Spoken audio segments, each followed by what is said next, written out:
Break के बाद आप सभी का स्वागत है। सीधे रुक करते बड़ी खबर का। रायपुर से बड़ी खबर आपको बता दें, जहां सीएम विष्णुदेव साय ने मंत्रालय में कार्यभार संभाला और मंत्रालय से घर लौटे सीएम विष्णुदेव साय। घर लौटने पर मां, पत्नी और परिजनों ने किया स्वागत। तो आपको बता दें कि कल शपथ ग्रहण के बाद मंत्रालय पहुंचे थे सीएम विष्णुदेव साय। उसके बाद परिवारजनों ने उनका स्वागत भी किया। तो विष्णुदेव साय ने मंत्रालय जाकर अपना कार्यभार संभाला है। मंत्रालय से घर लौटे साय, जिसके बाद घर लौटने पर पत्नी, मां और परिजनों ने उनका भव्य स्वागत किया। तस्वीरें भी आप देख सकते हैं, जहां परिवार वालों ने शपथ लेने के बाद मंत्रालय गए, वहां पर अपना कार्यभार संभाला, उसके बाद घर पहुंचे।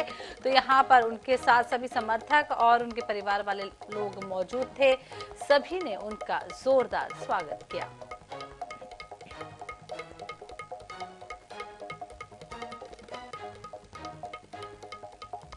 इधर छत्तीसगढ़ में विष्णुदेव सरकार की ताजपोशी हुई। विष्णुदेव साय ने पीएम मोदी की मौजूदगी में मुख्यमंत्री पद की शपथ ली। वहीं अरुण साव और विजय शर्मा ने डिप्टी सीएम पद की शपथ ग्रहण की। शपथ ग्रहण समारोह साइंस कॉलेज मैदान में हुआ, जहां केंद्रीय गृह मंत्री अमित शाह, भाजपा के राष्ट्रीय अध्यक्ष जेपी नड्डा समेत भाजपा शासित राज्यों के मुख्यमंत्री शामिल थे। इसके साथ ही केंद्रीय रक्षा मंत्री राजनाथ सिंह, केंद्रीय मंत्री नितिन गडकरी और केंद्रीय राज्य मंत्री रामदास अठावले भी मौजूद रहे।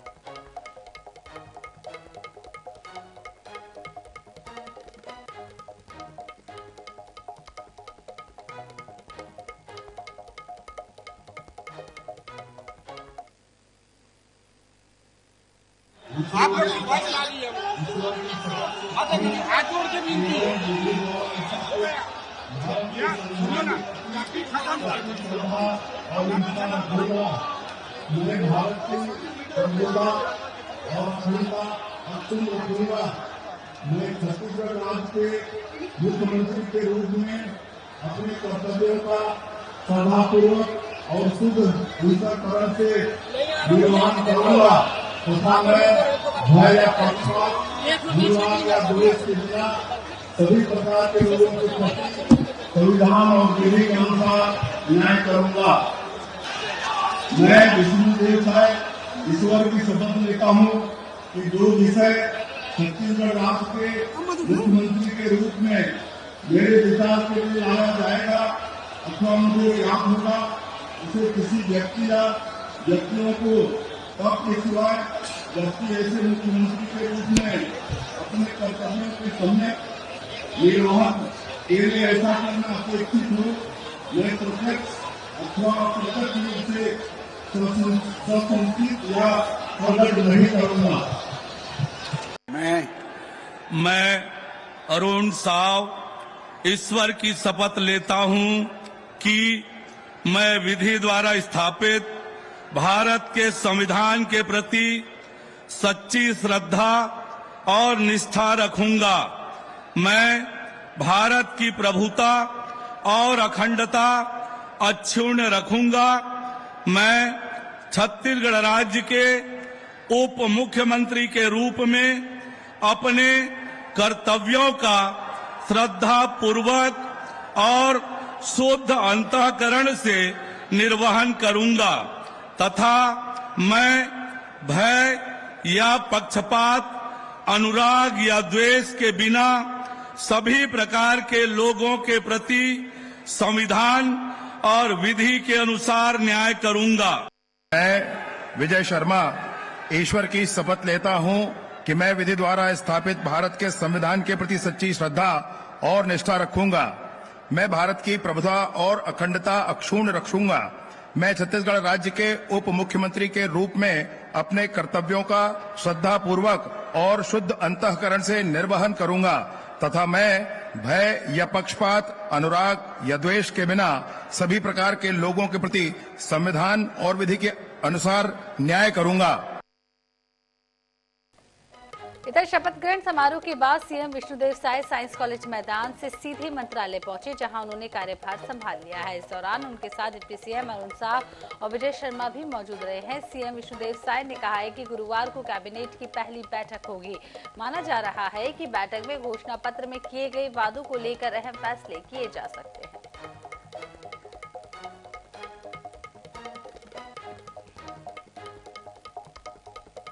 छत्तीसगढ़ के मुख्यमंत्री विष्णुदेव साय के नाम की घोषणा होने के बाद से ही पूरे जशपुर जिले में उत्सव का माहौल देखने को मिल रहा है। आतिशबाजी का दौर भी लगातार चल रहा है।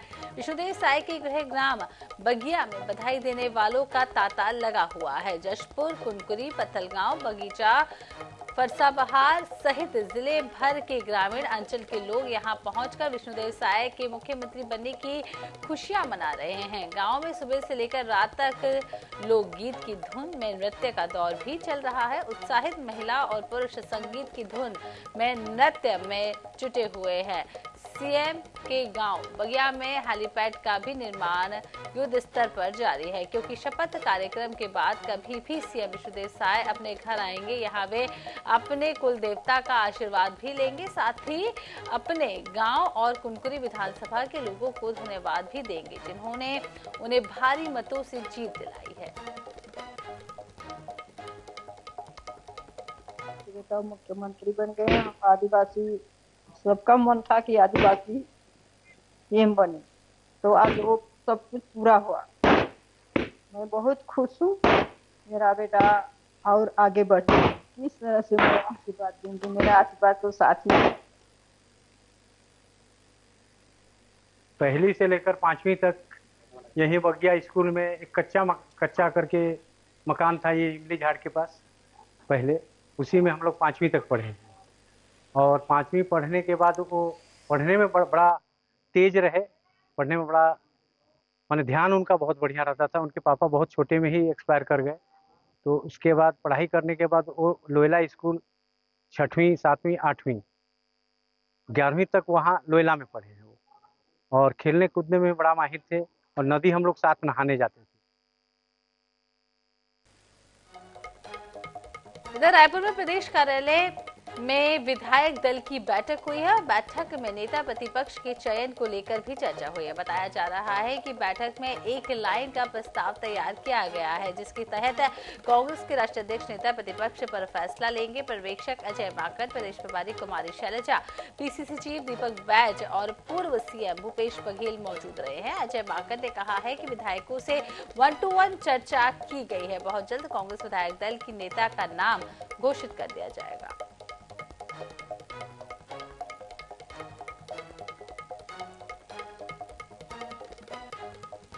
छत्तीसगढ़ में मुख्यमंत्री और उप मुख्यमंत्री के शपथ ग्रहण के बाद हर किसी की निगाहें नई सरकार के फैसलों पर टिकी हुई हैं। इसी बीच उप मुख्यमंत्री विजय शर्मा ने कहा है कि पहली कैबिनेट की बैठक में कई महत्वपूर्ण फैसले लिए जाएंगे। 18 लाख आवासहीनों को मकान देने का निर्णय सबसे पहले होगा। महतारी योजना, वंदन योजना भी जल्द शुरू की जाएगी। वहीं विजय शर्मा से बातचीत की हमारे संवाददाता गौरव शर्मा ने। छत्तीसगढ़ की जनता से अभूतपूर्व जनादेश मिलने के बाद आज पदभार ग्रहण किया मुख्यमंत्री और उप मुख्यमंत्री जी। इस वक्त हमारे साथ है विजय शर्मा जी। एक बड़ा दायित्व पार्टी ने आपको सौंपा है, और ऐसा आमतौर पर कम ही होता है, और भारतीय जनता पार्टी में ही देखने मिलता है कि पहली बार जीत कर आए विधायक मुख्यमंत्री और उप मुख्यमंत्री बनते। कैसा महसूस कर रहे हैं इस पल को? भाजपा का कार्यकर्ता आप उसको बूथ पर काम करा लें तो भी करता है, आप उसको प्रदेश का पदाधिकारी बना लें तो भी कर लेता है। ऐसा ही है, मतलब दायित्व कोई भी हो, लगन से, पूरी क्षमता से, मेहनत से, सकारात्मक भाव से, सेवा भाव से काम करना है। मोदी जी की गारंटी को लेकर और बहुत सारे विषयों को लेकर आपके ऊपर और सरकार के ऊपर प्रदेश की निगाहें टिकी हुई है, क्योंकि बहुत आप लोग भी आरोप लगा रहे थे कि विकास बाधित है। अब किस तरह की प्राथमिकताएं होंगी मोदी जी की जो गारंटी उसको धरातल पर लाने के लिए, और प्रदेश को विकास की दिशा में आगे बढ़ाने के लिए किस तरह की प्राथमिकताएं होंगी?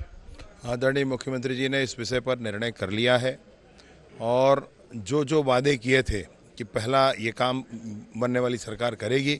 कल कैबिनेट की बैठक है, और मैं उम्मीद करता हूँ, मुझे पूरा विश्वास है कि मुख्यमंत्री जी उस काम को सबसे पहले करेंगे। गरीबों का आवास दिया जाएगा, महतारी वंदना योजना पर काम प्रारंभ किया जाएगा, और अनेक ऐसे काम हैं जिनको किया जाना है। कानून व्यवस्था को लेकर आप लोग भी लगातार सवाल उठा रहे थे। आपने तो स्वयं इसकी बहुत सारी स्थितियों को झेला भी है। कानून व्यवस्था पे कितना फोकस होगा, और कैसे इसको संतुलित करेंगे, कैसे कानून व्यवस्था सुदृढ़ हो ये व्यवस्थित करेंगे?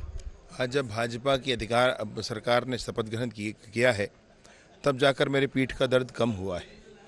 अन्यथा हर सुबह जब मैं नहाकर निकलता था तो मेरी पीठ में फिर दर्द महसूस होता था। आज वो कम हुआ है। और ऐसी आतताई सरकार जो भारतीय जनता पार्टी के कार्यकर्ताओं ने उखाड़ कर फेंक दी है, उस सरकार के जाने के बाद निसंदेह जनता को इस सरकार से उम्मीद है और हम लोग प्राणपण से काम करेंगे भैया, जनता की एक एक बात जो वादा जनता से किया है उसको पूरा करने का। एक जिस वादे पर सबकी निगाहें टिकी हुई है वो है महतारी वंदन योजना का वादा।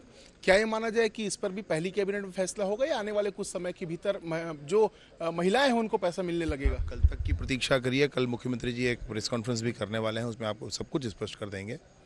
और पहले कैबिनेट में तो सारे प्रस्ताव होने हैं, बहुत से प्रस्ताव होने हैं, उस पर संकल्प होना है और उसके आने वाले समय में उसका इम्प्लीमेंटेशन होना है। मंत्रिमंडल का विस्तार कब तक कर लेंगे? हालांकि ये आदरणीय मुख्यमंत्री जी से पूछिए आप, मैं तो उनका आज ही इतना आभारी हूँ कि दूसरा कोई बात नहीं पूछ पा रहा हूँ। तो मंत्रिमंडल को लेकर मुख्यमंत्री जी से पूछने की बात कहते हुए नजर आ रहे हैं। साथ ही साथ जो मोदी की गारंटी उसको जल्द से जल्द पूरा कर लेंगे और पहली कैबिनेट में ही पूरा करने की बात उप मुख्यमंत्री विजय शर्मा कहते हुए नजर आ रहे हैं। कैमरामैन इकराम कुरैशी के साथ गौरव शर्मा, -24/7 रायपुर। इसी के साथ सीधे रुक करते रायपुर का अगली बड़ी खबर रायपुर से, जहां आज होगी साई कैबिनेट की पहली बैठक। कई प्रमुख विषयों पर होगी चर्चा, घोषणा पत्र में किए गए वादों पर भी होगी चर्चा, कई योजनाओं पर लिया जाएगा निर्णय। बैठक के बाद सभी अधिकारियों से बातचीत भी की जाएगी। तो बड़ी खबर आपको बता रहे, घोषणा पत्र में किए गए वादों को लेकर अब चर्चा होनी है, कई योजनाओं पर निर्णय लिया जाएगा। और आपको ये भी बता दें कि अधिकारियों से परिचय भी इस दौरान किया जाएगा। तो आज होगी साई कैबिनेट की पहली बैठक। मुख्यमंत्री बनने के बाद आज पहली बैठक साई कैबिनेट की होने जा रही है। वहीं घोषणा पत्र में किए गए वादों को लेकर चर्चा भी आज होगी, कई योजनाओं पर यहाँ पर आज निर्णय लिया जा सकता है। इसके अलावा आपको बता दें कि अधिकारियों से भी आज जांच परिचय करवाया जाएगा। तो साई कैबिनेट की पहली बैठक आज होने वाली है, कई प्रमुख विषयों पर चर्चा होगी। तो आपको बता दें, ज्यादा जानकारी के लिए हमारे साथ जुड़ गए हैं संवाददाता स्वप्निल गौरखेड़े। तो स्वप्निल, मुख्यमंत्री बनने के बाद साई कैबिनेट की पहली बैठक, क्या कुछ आज इस बैठक में हो सकता है?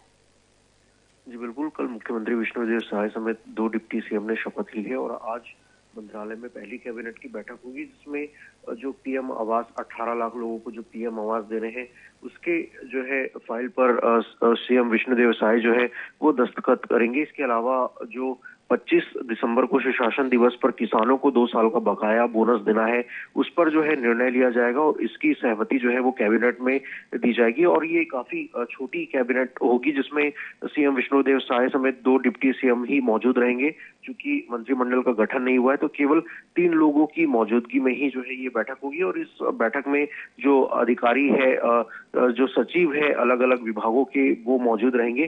तो 2 सबसे महत्वपूर्ण जो आवास योजना, जो भाजपा ने पूरे चुनाव प्रचार अभियान में ये बात कही थी कि उनकी सरकार बनने पर सबसे पहला जो स्टेप होगा वो जो है पीएम आवास, जो 18 लाख लोगों को जो है पिछली सरकार में जो अंशदान देने के चलते नहीं मिल पाए थे, उसको पूरा किया जाएगा। तो आज पहली बैठक में पीएम आवास देने की जो योजना है उस पर सहमति दी जाएगी और जो 25 दिसंबर को 2 साल का बकाया बोनस देना है किसानों को, उस पर जो है फैसला लिया जाएगा। इसके साथ ही जो महतारी वंदन योजना है उसको कब इम्प्लीमेंट किया जाएगा, क्योंकि ये भी भाजपा के घोषणा पत्र में सबसे प्रमुख वादा है और इसको भी जल्द से जल्द पूरा किया जाए, इसको लेकर भी अधिकारियों से बातचीत होगी। और इस बैठक के बाद जो तमाम जो अलग अलग विभागों के जो सचिव हैं उनसे जो है जो मंत्री सीएम विष्णुदेव साय समेत 2 डिप्टी सीएम है उनका परिचय होगा। जी, कुल मिलाकर घोषणा पत्र में किए गए वादों को पूरा करने की अब कवायद के आज से ही शुरुआत हो जाएगी। बहुत बहुत शुक्रिया स्वप्निल तमाम जानकारी देने के लिए।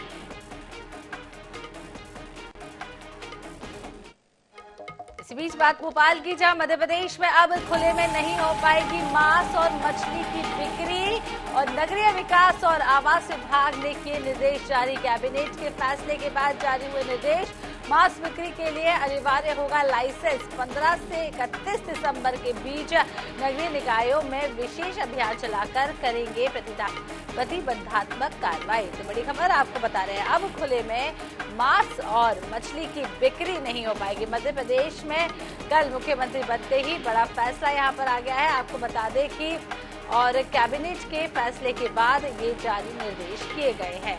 मांस की बिक्री के लिए अब लाइसेंस भी अनिवार्य होगा। इसके अलावा 15 से 31 दिसंबर के बीच में नगरीय निकायों में विशेष अभियान चलाकर ये जो प्रतिबंधात्मक कार्रवाई इसको लेकर की जाएगी। तो नगरीय विकास और आवास ने यहाँ पर निर्देश जारी कर दी है। ज्यादा जानकारी के लिए हमारे साथ जुड़ गए प्रदीप तलरेजा। तो प्रदीप, पहला फरमान भी आ गया है, मुख्यमंत्री बनते ही अब खुले में मांस और मछली की बिक्री नहीं हो पाएगी, क्या कुछ पूरी जानकारी? देखिए, कल मुख्यमंत्री मोहन यादव ने जैसे ही शपथ ली, शपथ के बाद कल करीब देर शाम उन्होंने मंत्रालय में बैठक बुलाई थी। उस बैठक के दौरान कई महत्वपूर्ण निर्णय लिए गए थे, जिसमें एक सबसे बड़ा महत्वपूर्ण निर्णय ये था कि जो लोग खुले में मांस मछली का जो बिक्री करते थे, ऐसे लोगों पर कहीं ना कहीं कार्यवाही की बात जो है वो खुद मुख्यमंत्री ने कही थी। और देखिए, उसी का परिणाम देखने में है कि इसको लेकर के नगरीय विकास विभाग ने जो एक आदेश का निर्देश जारी किया था, जिसमें इसको बेचने के लिए बिक्री कहीं ना कहीं लाइसेंस के लेना अनिवार्य कर दिया गया था। और देखिए, इसको करने के बाद जो तुरंत ही नगरीय आवास जो निगम है, नगरीय आवास विभाग, उसने निर्देश जारी किया है कि 15 से लेकर 31 दिसंबर के बीच जितने नगरीय निकाय हैं वहां पर इसके लिए अभियान चलाया जाएगा। और अभियान चलाकर जो लोग इसमें सम्मिलित नहीं हुए उनको पहले सम्मिलित करने के लिए प्रतिबद्ध किया जाएगा। अगर इसके बाद भी अगर वो इस चीज का पालन नहीं करते तो उनके खिलाफ जो है प्रतिबद्ध जो कार्यवाही है वो लगातार की जाएगी। जी प्रदीप, बने रहेगा हमारे साथ। तो आपको बता दें कि अब खुले में मांस और मछली की बिक्री नहीं होगी। पहली कैबिनेट की कल बैठक हुई और उसमें ये निर्देश जारी कर दिए गए। एक बार फिर से बात भोपाल की, जहां कांग्रेस विधायक दल की बैठक आज होगी और प्रदेश कांग्रेस मुख्यालय में सुबह 11 बजे होगी कांग्रेस विधायक दल की बैठक। प्रदेश प्रभारी रणदीप सिंह सुरजेवाला रहेंगे मौजूद और स्क्रीनिंग कमेटी के अध्यक्ष भंवर जितेंद्र सिंह भी रहेंगे शामिल। सभी 66 विधायकों को हाजिर रहने के निर्देश दिए गए हैं। विधायक दल की बैठक में हो सकता है नेता प्रतिपक्ष का ऐलान। प्रदीप, ज्यादा जानकारी के लिए हमारे साथ बने हुए हैं। प्रदीप, कांग्रेस विधायक दल की भी बैठक आज होने वाली है, क्या कुछ खास इस बैठक में हो सकता है? देखिए, मध्य प्रदेश में जो विधानसभा के चुनाव हुए हैं, उस चुनाव के बाद जो परिणाम है, देखिए उसके बाद लगातार कांग्रेस का मंथन का दौर जारी था। और वहीं अगर पिछले दिनों अगर बात करें बीजेपी की, तो बीजेपी ने विधायक दल की बैठक के अंदर अपने मुख्यमंत्री है उन्होंने निर्धारित कर लिया, लेकिन कांग्रेस ने अभी तक किसी प्रकार का विपक्ष का नेता कौन रहेगा उसको लेकर के कोई अभी तक शुरुआत नहीं की है। लेकिन देखिए, इसी को लेकर आज बड़ी बैठक जो है वो अभी कांग्रेस के प्रदेश मुख्यालय में बुलाई गई है, जिसमें प्रदेश प्रभारी थे और स्क्रीनिंग कमेटी के अध्यक्ष भंवर जितेंद्र सिंह इसमें शामिल रहेंगे। तकरीबन 11 बजे से ये बैठक शुरू होगी, जिसमें सभी 66 विधायकों के पहुंचने के जो निर्देश है वो जारी कर दिए गए। तो माना जा सकता है कि आज जो सहमति होगी इसमें बैठक बुलाई गई और इस बैठक के दौरान कई महत्वपूर्ण चीजें देखने में आएंगी। विधायक दल को नेता को लेकर के बात हो, ये तमाम विषय जो है वो कहीं ना कहीं आज की बैठक में निकल कर आ सकते हैं। लेकिन माना यह जा रहा है कि आज जिस प्रकार से बैठक होगी, उस बैठक में विधायक दल का नेता जो है, विपक्ष का जो नेता है वो भी आज तय कर लिया जाएगा। विपक्ष का नेता आज इस विधायक दल की बैठक में तय हो सकता है। बहुत बहुत शुक्रिया प्रदीप तमाम जानकारी देने के लिए।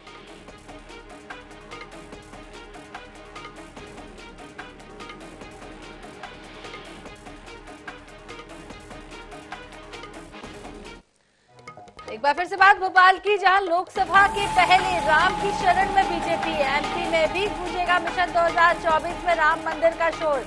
प्रदेश सरकार करेगी राम भक्तों का सत्कार। जी हां, 22 जनवरी को अयोध्या जाने वाले श्रद्धालुओं को रोली चंदन का तिलक लगाकर करेंगे सत्कार। वहीं प्रदेश सरकार अलग अलग स्थानों पर अभियान भी चलाने की तैयारी कर रही है। तो बड़ी खबर आपको बता रहे हैं, जिस तरीके से राम मंदिर की शुभारंभ होने वाला है, मध्य प्रदेश में भी उसका डंका गूंजेगा। जी हाँ, लोकसभा चुनाव से पहले 2024 से पहले राम मंदिर का शोर मध्य प्रदेश में भी सुनाई देगा और प्रदेश सरकार सभी राम भक्तों का सत्कार करेगी। 22 जनवरी को अयोध्या जाने वाले सभी श्रद्धालुओं का रोली चंदन तिलक लगाकर सत्कार किया जाएगा। प्रदेश सरकार अलग अलग स्थानों पर अभियान चलाने की तैयारी में जुटी हुई है।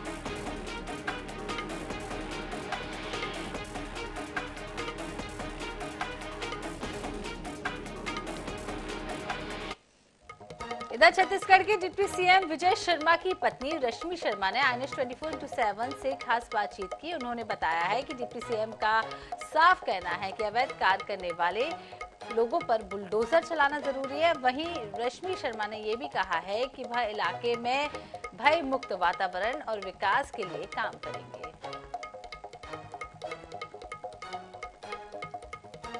आज मुख्यमंत्री के साथ साथ 2 डिप्टी सीएम ने शपथ ले लिया है और उसके साथ साथ आज से कवर्धा विधायक विजय शर्मा डिप्टी सीएम बन चुके हैं।